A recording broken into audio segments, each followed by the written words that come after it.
You're listening to This Week in Cardiology from theheart.org, Medscape Cardiology. This podcast is intended for healthcare professionals only. Any views expressed are the presenter's own and do not necessarily reflect the views of WebMD or Medscape.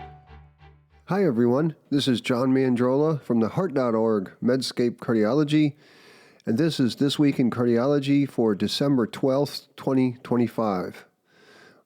This week, an elegant study in post-TAVI AV block, a public service announcement for my structural heart colleagues, revascularization in females with severe coronary disease, a CTO PCI trial, and a top 10 review. All right, I want to start with a very elegant study on heart block during and after TAVI and how it shows distinct patterns.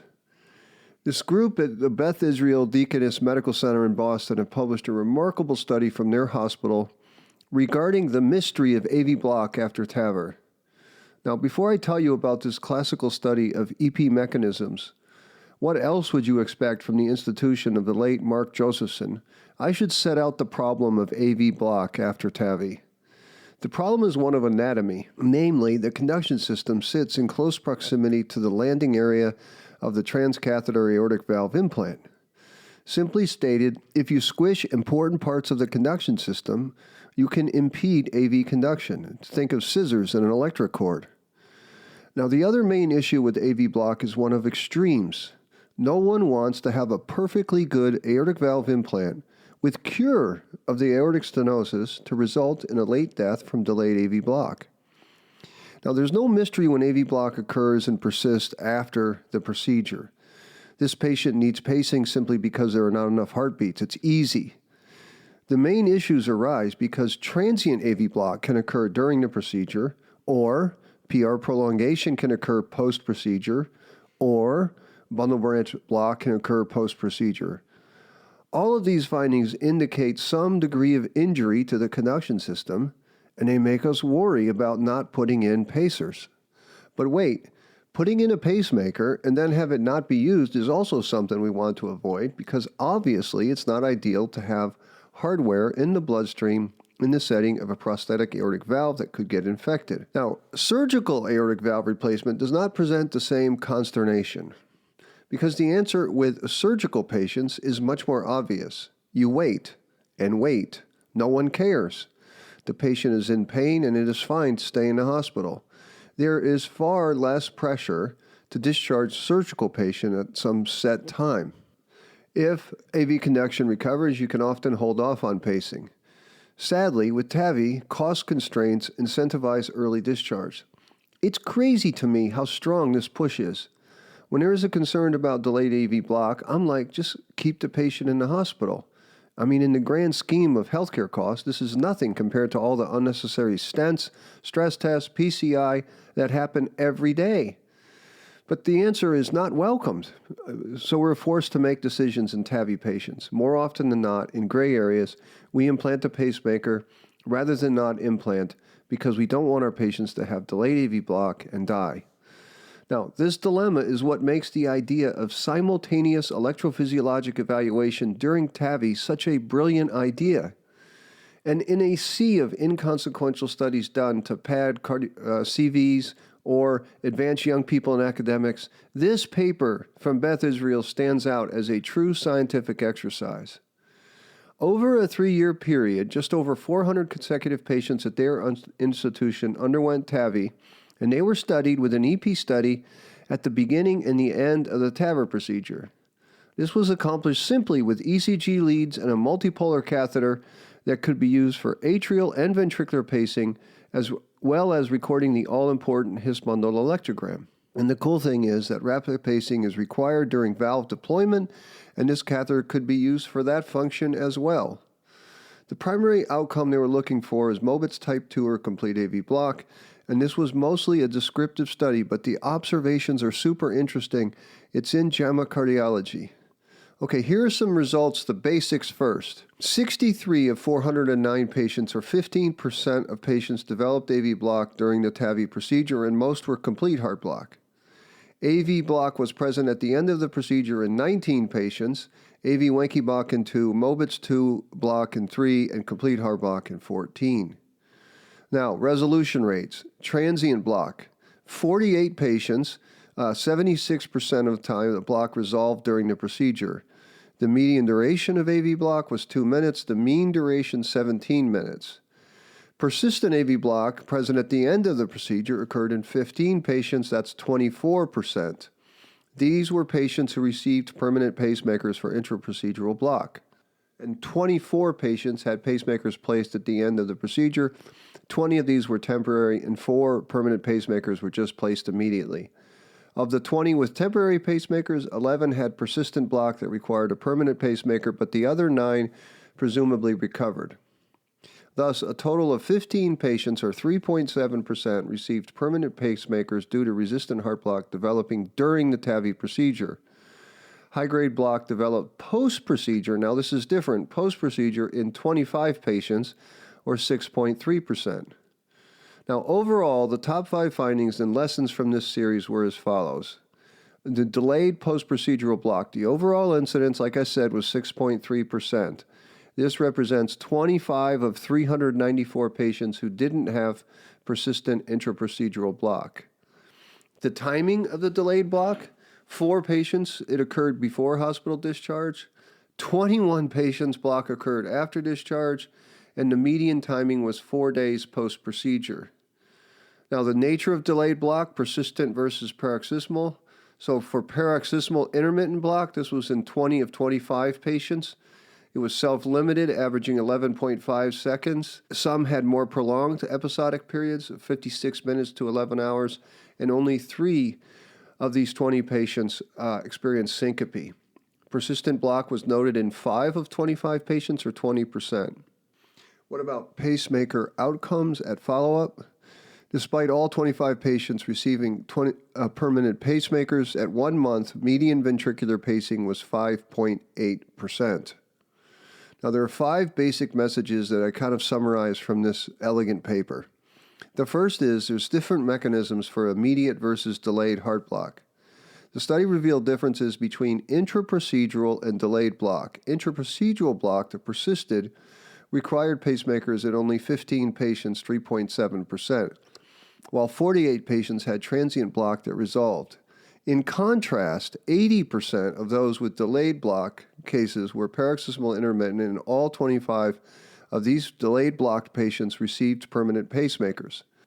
Now, pacing dependency, or the percent of pacing, was different. For intraprocedural block patients that had persistent block, the median was 97.4% ventricular pacing at 1 month. Contrast that with delayed block patients, which was mostly paroxysmal AV block. These patients had a median of 5.8% ventricular pacing at 1 month. For instance, prolonged PR interval and AV Wenke block cycle length pre-TAVR predicted delayed but not intraprocedural block. The length of the membranous septum was directly related to intraprocedural block, whereas delayed block was inversely associated with membranous septal length. What about aortic annular calcium and LV outflow tract calcium burden? These were associated with intraprocedural block, but not delayed block. And finally, the nature of the block differed between the 2 types. Block during the procedure tended to be persistent, whereas most delayed blocks were paroxysmal and relatively brief. As a result, models to predict delayed block will have to incorporate different variables than those identifying patients at risk for intraprocedural block. They found no predictive value of the baseline PR interval for intraprocedural block, but baseline PR intervals longer than 200 milliseconds and end-of-procedure PR intervals longer than 300 milliseconds were associated with significantly increased risk for delayed block. Another finding from the study, both AV node and His bundle can be affected. Contrary to the common assumption that TAVR-related heart block is purely due to His bundle injury, this study documented AV nodal block in 6 cases during TAVR that all resolved, and in 3 patients, 7.5%, with delayed block. The specialized conduction system anatomic variability means the AV node can be vulnerable to compression during valve placement as well. What about pre-existing right bundle branch block? Well, a right bundle branch block predicts only intraprocedural block. So the right bundle branch block before the procedure strongly predicted heart block during TAVI. Nearly 20% of those with right bundle developed persistent block during the procedure, but surprisingly, right bundle branch block did not predict delayed block. This, if confirmed, has major implications for post-procedural monitoring strategies. HV interval, the His-Purkinje interval measured at procedure end, was the strongest predictor of delayed heart block. An HV interval greater than 80 milliseconds gave a 39% sensitivity and 84% specificity with excellent negative predictive value of 95%. So if you combine that with a PR interval greater than 300 milliseconds, that may provide useful risk stratification for those who we want to put in pacemakers. What about left bundle branch block? Well, despite widespread concern, new left bundle branch block was not associated with progression to high-grade heart block requiring pacemakers, and of course, this challenges current monitoring recommendations and suggests many patients may be observed unnecessarily. The authors note that the 2021 European Society of Cardiology guidelines suggest it is reasonable to consider pacing in patients with an HV of 70 milliseconds or longer, in patients with the new left bundle and a QRS duration longer than 150 milliseconds, or a PR interval longer than 240 milliseconds. And the Beth Israel authors write that if they had followed the proposed criteria for implanting pacemakers proposed by these publications, they would have implanted multiple pacemakers unnecessarily, that is, using the criteria of HV of 70 to 79 at procedure's end, and unnecessarily in 50 patients. So the authors concluded that there indeed exists multiple anatomic, procedural, electrocardiographic, and electrophysiologic factors that influence the development of heart block after TAVR. And it is clear that electrophysiologists can guide interventional cardiologists to place catheters to record His bundle electrograms with minimal prolongation of the TAVR procedure. And EP measurements at the end of the TAVR procedures may guide permanent pacemaker implantation beyond those provided by the ECG alone. ECG measurements combined with His bundle studies can provide physiologic data to predict delayed heart block. Now, while these measurements, they write, have not high negative predictive values, the positive predictive values remain relatively low. And our observations, they write, suggest that mechanisms for intraprocedural block differ from delayed block. Therefore, they require different prediction models. Finally, we have documented that both AV nodal block as well as infranodal block may cause heart block following TAVR. Now, I just spent some time on that because I love this sort of work. You should read the paper. The JAMA Cardiology paper is excellent, and I think this moves knowledge forward. We should have more of these kinds of studies. Rod Tugg's team has done similar work looking at left-sided His-Purkinje system. My friend Dheeraj Gupta and my friends in Hamburg and Lübeck have done work like this, looking at PV reconnections after ablation. You know, not everything has to have an RCT. Careful mechanistic work like this can add a lot, so congratulations to the authors. Now, the second topic today doesn't have a study. I wanted to do a public service announcement to my structural colleagues, and this is it. Please, my friends, involve your friendly electrophysiologist. Let's all be friends. We're here to help. Specifically, two scenarios I want to talk about. One is, I've been getting messages from colleagues, and I've experienced this personally, that we are facing a situation where we're recommending AFib ablation in patients who already have a left atrial appendage closure device. My friends, this is a failure of thinking. Because if a patient presents with intermittent atrial fib, or recently persistent AFib, or symptoms from the AFib, and a reason not to be on long-term oral anticoagulation, then the answer is not to do a left atrial appendage occlusion device. The answer is to send the patient to us for consideration of AFib ablation. Because if we are successful in eliminating the AFib, or reducing the AFib burden to a very low number, like those numbers in Artesia in the NOAA trials, we now have multiple studies that provide reassuring data on discontinuation of oral anticoagulation, which is far more preferable than a left atrial appendage device plus long-term antiplatelet care. Plus, we don't love doing AFib ablation with a device in the appendage. Please, don't put a left atrial appendage closure device in patients who you think might have paroxysmal AFib amenable to ablation. The second scenario, when I ask you to phone a friend in EP, is when there is an urge to intervene on the tricuspid valve in the presence of a pacing lead. Please, double please, resist the urge to do anything without discussing the long-term risk of jailing or harming these pacing leads. We're here to help. We can work together. All right, third topic is revascularization strategies in women with severe chronic coronary artery disease. Now, there have been many trials comparing PCI to CABG for patients who are recommended to have revascularization. And one way to sort out whether or not there are heterogeneous treatment effects based on sex would be to look at subgroups. The problem is that most of the trials include so few females that there is a power issue.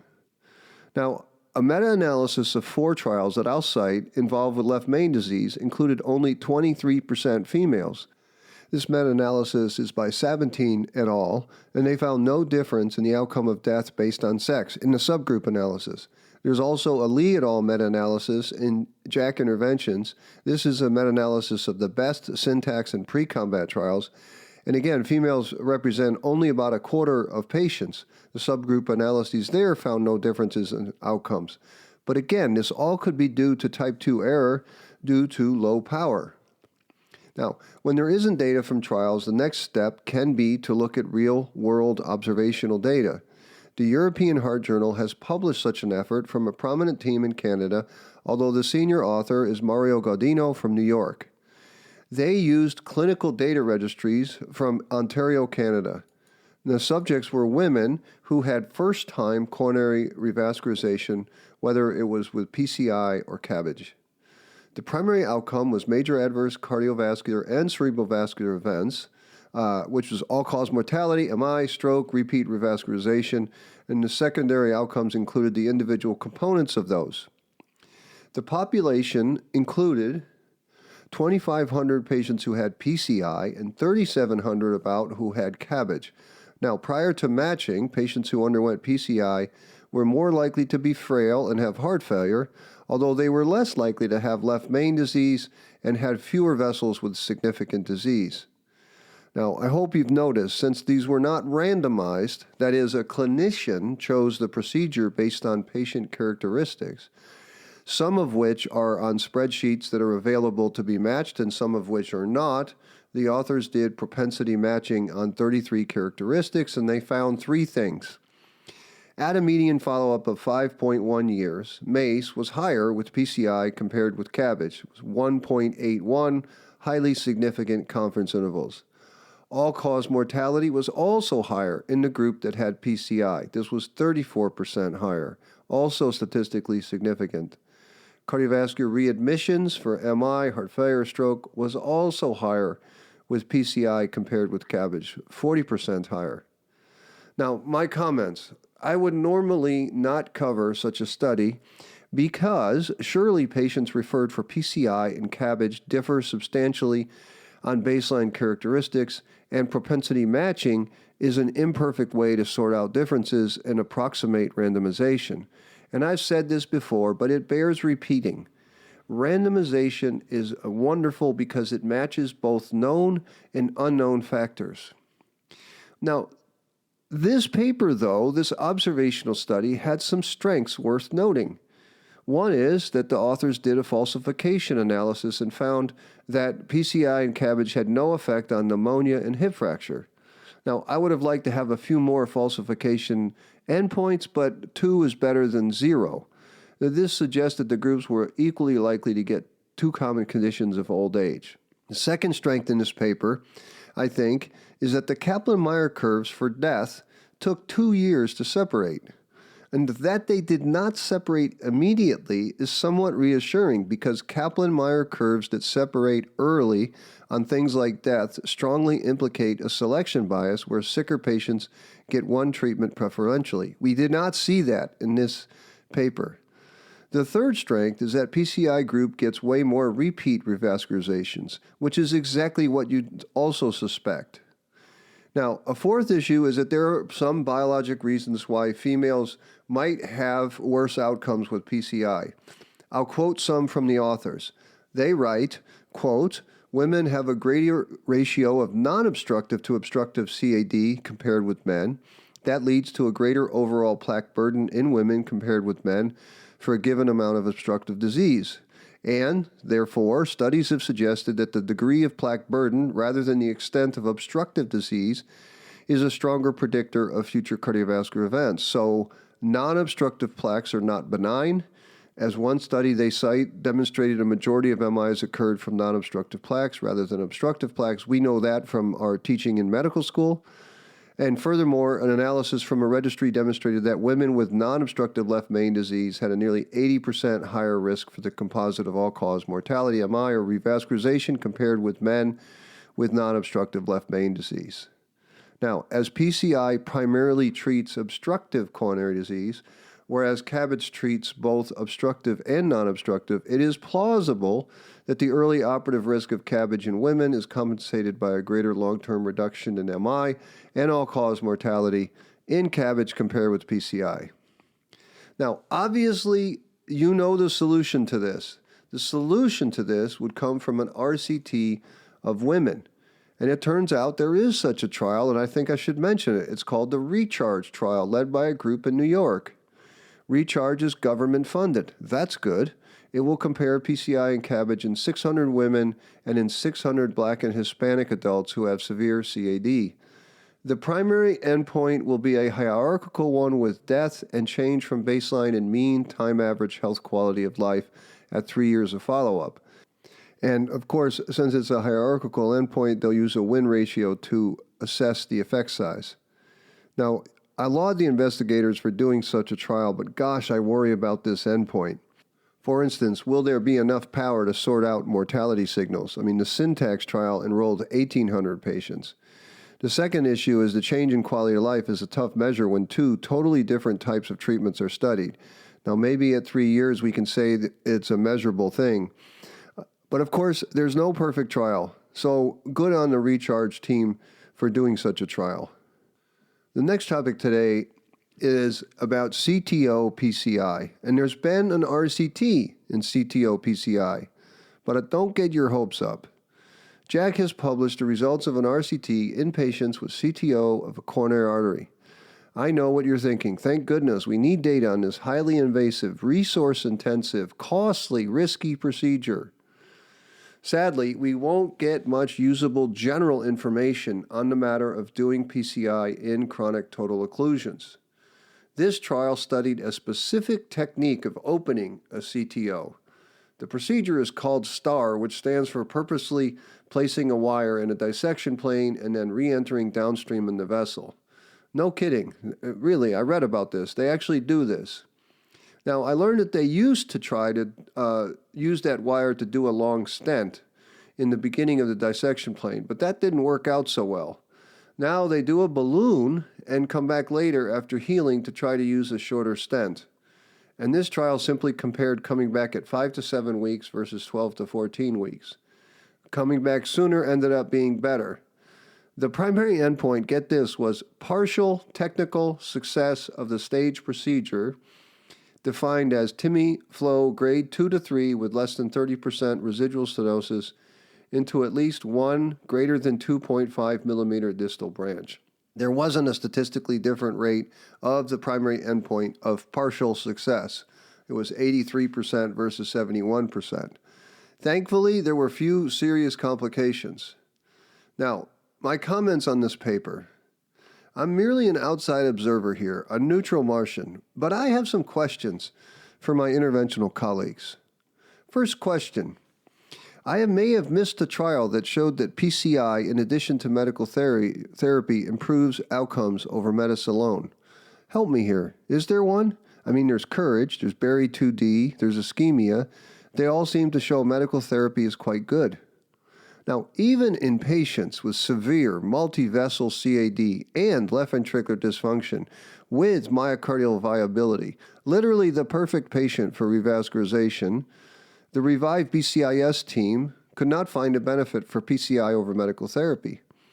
And these were all trials where PCI was feasible and mostly straightforward, not CTOs. Okay, my second question. I also may have missed the sham-controlled trial of CTO PCI for the relief of angina over medical therapy. Because surely you don't want me to believe that a trial of patients with angina, where one group gets a double-secret complex PCI and the other group gets some white tablets, has any validity for symptom relief. Third question. Since so many people are doing CTO PCI with all these neat techniques, surely there must be a trial showing it is worth it in terms of better outcomes. Now, I remember reporting on a Decision CTO trial, which randomized more than 800 patients with CTO and found nearly the same rate of MACE events in the medicine versus PCI arm, and stunningly no difference in quality of life either. To me, it seems like CTO PCI ought to be shown effective in a proper trial before embarking on all these costly, risky procedures. I mean, the STAR technique seems really nifty, but to what end? Plus, in this trial, nearly 1 in 5 patients did not have success despite 2 procedures, oodles of radiation, in contrast. I think CTO PCI should be studied not only for efficacy, or cost efficacy for that matter, but also for safety, as there are multiple papers, I'll cite one in the American Journal of Medicine, showing that CTO procedures have substantially higher rates of major complications compared with non-CTO PCI. Now, I would remind everybody, this is exactly like left atrial appendage occlusion. The patient with a CTO who is treated with medical therapy and an exercise program incurs 0 procedural risk. It's something to remember. And the final topic today is just a reminder that I'll have my top 10 stories piece for 2025 going up soon. In this piece, which I write every year, I go through and I find 10 of the top stories. They're not all trials. Some of them are stories. And it does end up being a long piece of like 2,100 words. You don't have to read it all at once. Each section is only 100 to 200 words, so don't be triggered by the length of it. I wonder if you'll agree, and if in the comments, if you think I missed something that was a top 10 story, do let me know. So that's it for this week in cardiology. As always, I'm grateful that you listened. Thank you. And remember, if you like this podcast, take the time, give us a rating, write us a review. This helps others find us. Until next week, this is John Mandrola from the Heart.org Medscape Cardiology. You're listening to This Week in Cardiology from the Heart.org, Medscape Cardiology. This podcast is intended for healthcare professionals only. Any views expressed are the presenter's own and do not necessarily reflect the views of WebMD or Medscape.